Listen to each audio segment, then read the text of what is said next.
तो friends, easy knowledge में आप सभी का स्वागत है।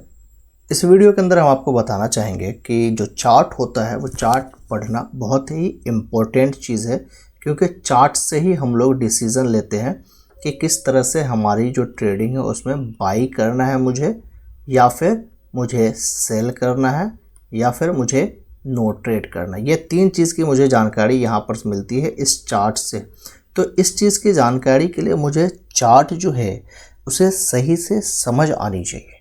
तो इस चीज़ के लिए आपके सामने जो चार्ट है, इस चार्ट को हम लोग समझने की कोशिश करते हैं और यहाँ से कौन कौन सी ऐसी पॉइंट है जो पॉइंट आपके लिए निकल कर आता है और उसको आप सीखेंगे, जो मैंने भी अपने ट्रेडिंग के लाइफ में ट्रेडिंग में इस्तेमाल करते हैं, जिससे आपको भी समझ में आएगा।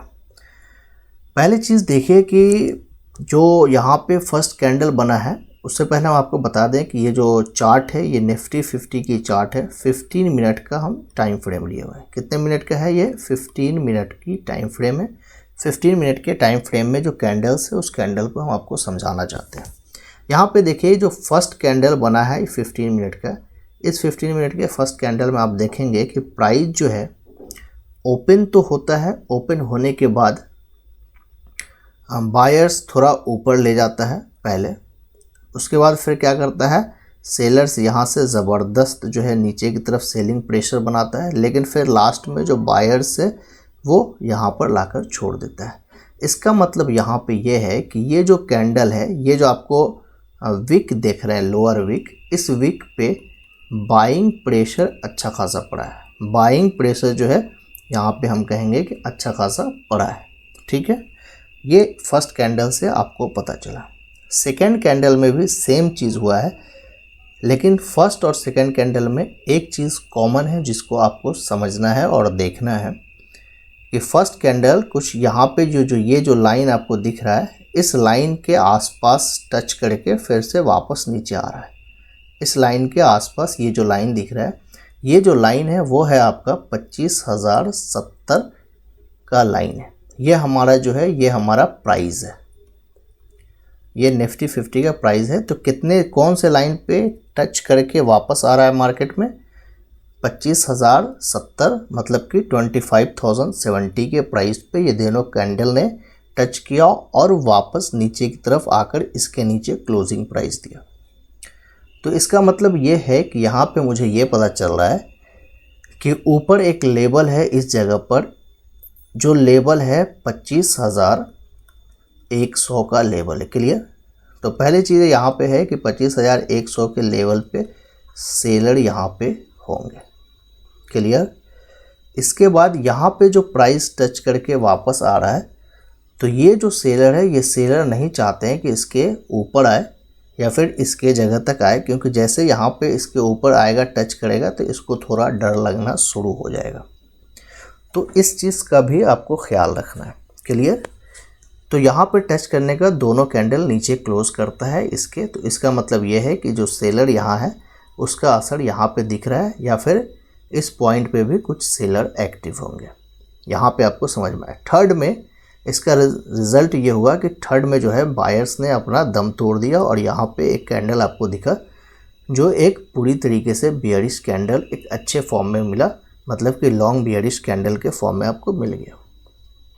यहाँ तक आपको क्लियर समझ में आया होगा। हम अक्सर आपको एक बात कहते हैं, ट्रेडिंग जब आप शुरुआत करते हैं ना, तो उसमें मेरा एक कहना होता है कि अगर आप साइडवेज मार्केट से बचना चाहते हैं, ख़ास के एक्सपायरी के दिन, तो उसके लिए एक कैंडल है, जिस कैंडल का या तो आप 15 मिनट के कैंडल में आप ये काम कर सकते हैं या फिर 5 मिनट के कैंडल में कर सकते हैं। ये दो कैंडल में ही आप कर सकते हैं, क्योंकि ये दोनों कैंडल परफेक्ट होता है ये दोनों टाइम फ्रेम का। तो 15 मिनट का जो कैंडल था वो कुछ इस तरह से था, जो यहाँ पे आप देख रहे हैं। क्लियर? यहाँ पे आपको समझ में आया। उसके बाद अगला कैंडल क्या करता है कि यहाँ पे लो बनाता है कुछ इस जगह पे 24,980 पे यहाँ पे लो बनाता है।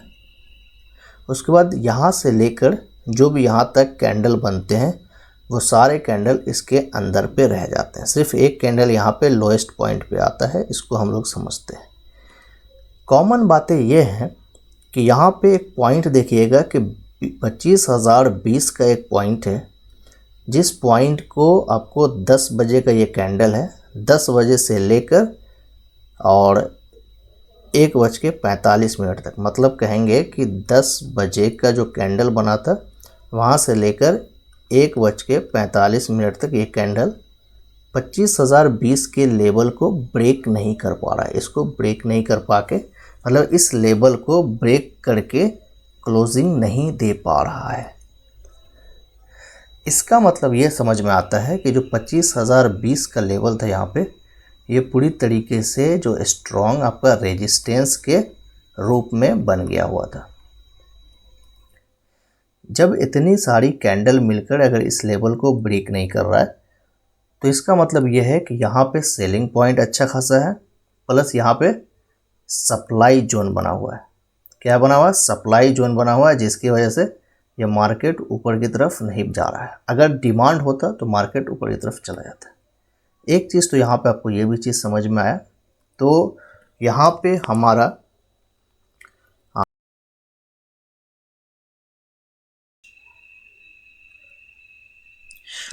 हमने क्या समझाया है कि जो 25, तो यहाँ पे मुझे क्या समझ में आया कि जो 25,020 का लेवल है ये स्ट्रॉन्ग रेजिस्टेंस था, जिसके ऊपर विक तो आया, इसके ऊपर बायर्स तो लाए, लेकिन इसके ऊपर क्या किया? क्लोज नहीं किया। और क्लोज नहीं करने की वजह से यहाँ पे इसके नीचे क्लोजिंग हो रहा। पहली चीज़ तो ये है।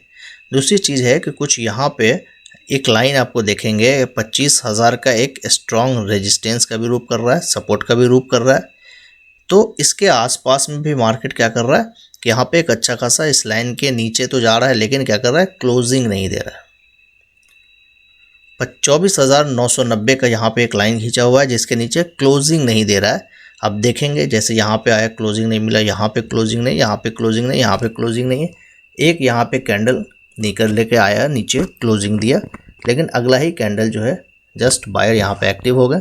इसका मतलब यहाँ पे ये फेक ब्रेकआउट आपको देखने के लिए मिल गया।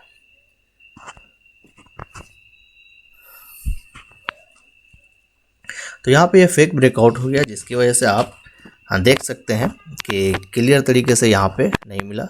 फाइनली यहाँ तक सेम सिचुएशन रहा। ये चीज़ आपको समझ में आएगा।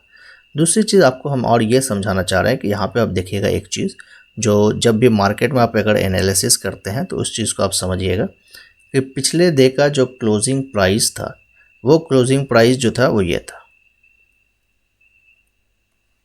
तो पिछले डे का जो क्लोजिंग प्राइस था वो ये था कि 24,955, मानिए 24,955 के आसपास का जो है ये क्लोजिंग था, क्लोजिंग प्राइस पिछले डे का। इसको भी ब्रेक नहीं करता। अगर इसको ब्रेक करता मार्केट तो तय था कि इसके नीचे आपको मार्केट फॉल होने के चांसेस पूरी तरीके से थे। क्लियर? प्लस आज एक्सपायरी था, इसकी वजह से भी इस तरह के कैंडल आपको देखने के लिए मिले, क्योंकि एक्सपायरी के दिन उसको टाइम डीके करना होता है, जिसकी वजह से इस तरह का कैंडल आपको दिखाया जाता है। अगर टाइम डीके नहीं होगा तो प्रीमियम जो है वो जीरो किस तरह से होगा, इसकी वजह से ये चीज़ बनाया गया है। उसके बाद फाइनली लास्ट में जो होता है आज के दिन, वो हम आपको दिखाना चाह रहे हैं। जो मार्केट लास्ट में लगभग 400 पॉइंट्स का कवर कर लिया, वो किस तरह से हुआ वो भी चीज़ आप देख लीजिए।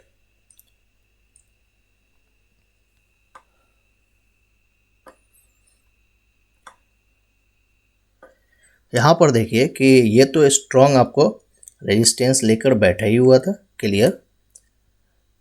ये स्ट्रॉन्ग 25,000 पे आपका सपोर्ट लेकर बैठा हुआ था, और सपोर्ट स्ट्रॉन्ग लेकर बैठने के बाद क्या हुआ कि मार्केट यहाँ से पहले तो ये अपने इसको तोड़ता है। मतलब कि आपको यहाँ पे देख लीजिए कि आज के डे का हाई को तोड़ा, और हाई को तोड़ने के बाद एक ही कैंडल में इतना निकाल दिया कि वो बहुत अच्छा खासा निकाल दिया। उसके बाद फिर निकालते हुए चला गया।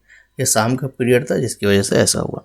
तो ये भी चीज़ आपको देखने के लिए मिला हुआ। किसी कारण से ये बाइंग हुआ ज़बरदस्त, और बाइंग अच्छी तरह से हुआ कि आप सोच भी नहीं सकते हैं। इस लेवल पे बाइंग हुआ, जो इसको समझिए कि एंट्री देने का भी मौका नहीं दिया गया। इस कैंडल में आप एंट्री नहीं मार सकते, तो ये स्पाइक कैंडल हो जाता है।